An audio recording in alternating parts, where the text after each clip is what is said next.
Welcome back to this video. I hope y'all been enjoying the stuff on the channel.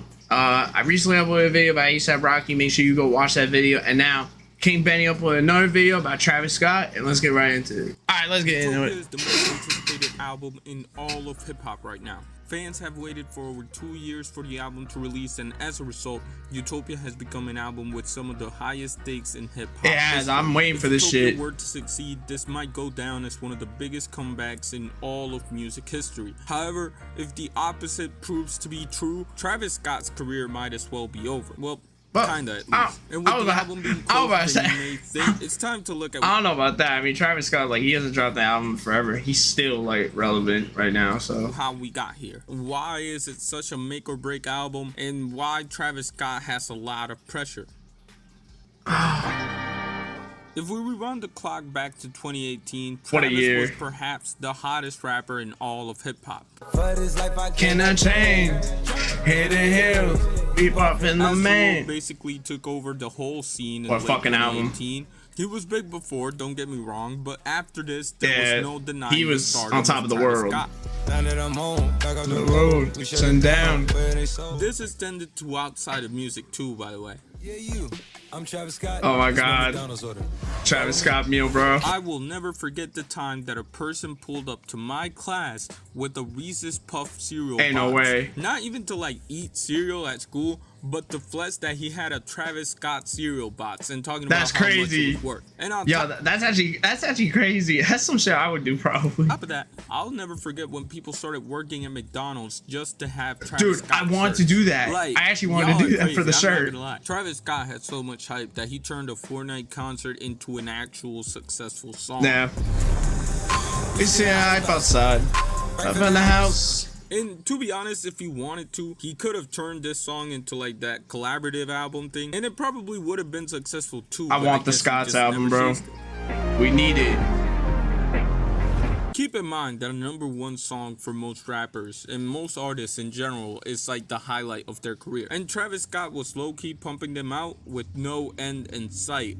Right, T. Willies for the hype, please. Until like the end was very. I don't give a shit what anybody says. That song franchise is a banger. I don't give a fuck. Seeable. Breaking news. Oh man, I remember when I heard about this too, and I wanted to fucking go because I saw. Not only was Travis there, but I think Lil Baby, like a bunch of other people were performing too alongside there. I was like, yo, I actually really want to go to this, but this shit was in Houston. I was like, oh hell no, I can't go there. But then I found out about this, and I was like, oh wow, that's insane. In Houston, at least 8 people have died and many more injured after a crowd rushed toward the stage at the Astro. Dude, that was a terrible tragedy. November 2021. Quarantine guidelines are slowly being lifted, and festivals were slowly. I was in senior year of high school. With a relative lack of restrictions, and one of those festivals was Astroworld. Hold on, wait.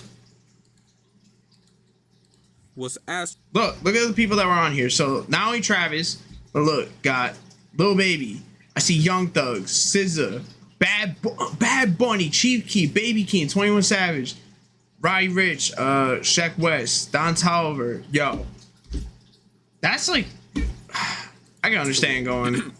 Astroworld Festival was an annual music festival run by American rapper and singer Travis Scott, at least according to Wikipedia. And 2021 was supposed to be the biggest installment according to Wikipedia. The lineup included names ranging from SZA to Bad Bunny to, of course, Travis Scott, as well as a surprise like a Rolling Loud event. Drake. So you would think it would have been a very good time to be there. However, after the that's like a Rolling Loud level event right there. Not prepared. Scott announced that he will cover all funeral costs for the victims, additional counseling costs, and refund all tickets to the Such a shame, bro. Such a shame. Like too many people, too little like emergency stations. Travis Scott fans are kind of assholes. People died. I didn't even get to read. A lot of people got injured too. It was an overall mess. And we people were getting drugged too. For that poor planning, including Travis Scott, the city, the police department, and of course the fans themselves. But still, it was more than a lot of blame in that. Travis Scott in terms of public perception. And to be fair, he could have like still salvaged the situation, relatively speaking, if he had not released one of the worst apology oh my videos God, that I the would've internet has ever seen. Personally, bro, I would have just not said anything. Like, if I was in that situation, I would just kept quiet, pay off the funeral things, wait a few months, and then make an actual like apology video. That motherfucker did the most stupidest black and white looking thing I ever seen. Safe to say that album that he was teasing here and there, it was he dropped new legit music that going night to too, have and to I was wait. pissed. And well, since then, Travis fans have waited for almost 2 years at this point, but now the year is 2023. Yeah, another All of the kid big since names then. in hip hop are taking a break and basically taking the year off. And music as a whole is kind of like in a weird state right now where nobody's doing anything. And the attention now. I mean, is on hey, Travis. I don't know about that because Young Thug just dropped, Gunna just dropped, and Lil Uzi's dropping supposedly this week, and then Drake. I think it just got announced that Drake's dropping an album soon. So we got that. A$AP Rocky's dropping, J. Cole's possibly dropping, and obviously Travis Scott's dropping. So we got some music coming up. Travis Scott. It seems like Utopia is finally around. And Nicki the corner. Minaj too. Forgot about At that. least that's what I've heard. I don't actually know. And as If a the result, album never comes it has out. become the most anticipated album in all of hip hop right now. Yeah. And probably all of music. Especially with them But suitcases I'll I've get been back seeing. to you on that one because I don't know. Maybe people are hyped more for like Olivia Rodrigo or something. I don't know. We really don't know much about the album, by the way. Outside of some like leaked snippets here and there of songs. There's this one snippet with Travis Scott and Future. I think it's called like Cinderella or some shit. Fucking fire. I hope that's in the fucking album. Be anybody's guess. Travis did mention in an interview before Astroworld that the sound of the album was gonna be this psychedelic rock type thing. So maybe there's that. But right now it's all guesses. Ding, ding, Many have compared the pressure Run that away. Scott faces to the ones that Kanye faced for Kinda, Logic, yeah. for Dark A little Twisted bit. Fantasy, and basically they set the bar there. They expect. I mean, My Beautiful okay, listen, Kanye was in like a fucking like bad situation, but Travis Scott's situation was kind of like a little bit worse because people actually died.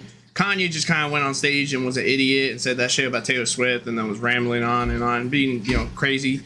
But yeah, I can kind of see it Dark a Twisted little bit. Fantasy out of Travis Scott. If he were to accomplish this, Travis Scott would have the biggest comeback in hip hop history. Because Probably, what yeah. Kanye did was just like he took Yeah, the microphone listen, man. Yeah. Oh away wait. from somebody. That's it. Exactly. Really. Exactly. That's what I'm saying. Like he literally just took a microphone from somebody and just, you know, he didn't even say something that negative. He actually said something pretty positive, and you know it was still received bad. But then he dropped, honestly, probably the greatest, if not the greatest, one top 10 greatest rap albums ever. Like, so if Travis Scott can do that, hey. So if you really think about it, Travis has way more pressure. He Yeah. pulls this off, he can go back to Reese's Puff boxes and selling Jordans without people batting an eye. Well, listen, Some I people think might he be still like, sells "Damn, Jordans. that's, I've been trying to buy his all it shit takes." forever. And, I mean, yeah, in a society where people separate the art from the I do artist, actually have a yeah, pair. basically, if you make good music, you can get away with almost anything. Ladies and gentlemen of the jury, So, all is that that needs R. to Kelly? be said is this. I get those goosebumps Every time I need that. I think the bar is high. The floor for this album has to be like Astroworld. And Yeah. anything below that is essentially a fail. Whether it be commercially or critically, it's Astroworld. Crazy thing is that people don't talk about, like, Travis Scott. I think all three of his albums, like, well, the ones that are technically his albums, like, I'm not including like the Days Before Rodeo and the album that came before, but like Rodeo, fucking amazing album. I think it's 10 out of 10 in my opinion. Birds in the Trap, I think it's a great album. I'll give it like a 9 out of 10. I mean, yeah, there's some songs that are a little bit in there. I don't understand the hate too much for it, but I think it's still a great album. And then Astroworld, 10 out of 10 album. Like, you can't even argue. So like Utopia gotta smash that shit out of the park. Again, he's got it, like he just said, gotta be like Kanye. World or And Dark fail. Twisted To Fantasy. Some of you, that might seem like I'm setting him up for failure, but I just want to say Travis Scott is not the first person that's making a comeback album. Many have tried and many have failed. In order for Travis to set himself apart, he at the very least needs to return to form off the gates. Today's society is We unforgiving. need a 90210 part 2. What if he does it? Well, I'm gonna be honest with you, Travis might as well call it a career. To be honest with you, there's no way Travis will ever fall off completely. He has way too strong of a fan base for that to happen. But in terms of legacy in hip hop, this is basically as good as you're gonna get. Nothing is definitive, obviously, because like he could come back always like stay relevant. years from now, but as of right now, this is basically like as good as he gets. He's reached his ceiling. And this is what I mean by the features saying that better this hit is hard a make too. or break album for Travis Scott. It may not be make or break in the traditional sense The of features phrase, on Astroworld but were it's crazy. definitely make or break in terms of the scale that we're talking about. So I guess that just leaves the question, what is it gonna be? And honestly, I don't really know. Whether Utopia is a big hit or a mediocre one or even a failure, that's yet to be seen. Yeah. And personally, I don't think anybody has the answers either. So in reality, it's up to time whether Utopia makes or breaks Travis Scott. Anyways, yeah, Travis Scott, Utopia, don't What a care picture. for the album. I am not gonna lie, but a lot of people damn. do. So I thought I'd make this video because, yeah. Anyways, cause yeah. Hey, listen, I'm a Travis Scott fan. You know, I'm excited for Utopia, but again, like you just said, he's in like a similar like Kanye situation. This is like make or break. This shit better be his dark twisted fantasy. But anyway, go subscribe to King Bay, sub to me, and thank you for watching. Some said it was over for me.